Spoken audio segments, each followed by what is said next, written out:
আজকে আমি রান্না করব ওলের ডাঁটা দিয়ে শুটকি মাছ করব। তার জন্য দেখো ওলের ডাঁটাটা আমি সেদ্ধ করে নিয়েছি, ওলের ডাঁটাটা সেদ্ধ করে নিয়েছি। শুটকি মাছটা আমি ভালো করে ধুয়ে নিয়েছি।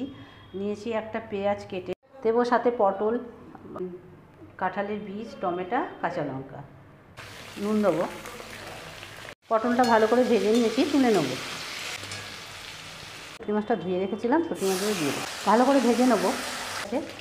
দেবো কালো জিরে ফোড়ন,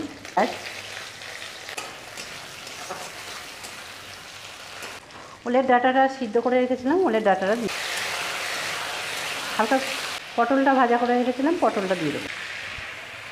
দেবো হলুদ, গুঁড়ো,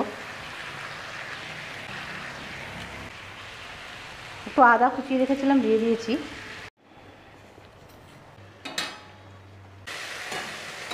ওলের ডাঁটা দিয়ে শুটকি মাছের এই রেসিপিটি দারুণ লাগে। রান্নার রেসিপিটি যদি তোমাদের ভালো লাগে আমার চ্যানেলটি সাবস্ক্রাইব করো, লাইক করো, কমেন্ট করো।